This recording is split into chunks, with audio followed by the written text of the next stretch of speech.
पाक फौज के GOC दीगर फौजी अफसरान के साथ ठट्ठा पहुंचकर बरसात और सैलाब के मुतासरीन की इमदादी कार्रवाई का जायजा लिया।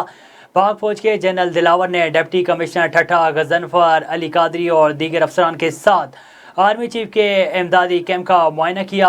कैंप के इंचार्ज ने ज़िले में होने वाले सैलाब की तबाहकारियों और इमदादी कार्रवाइयों के बारे में ब्रीफिंग दी। इस मौके पर जनरल दिलावर ने कहा कि ये अवाम पर मुश्किल वक्त है।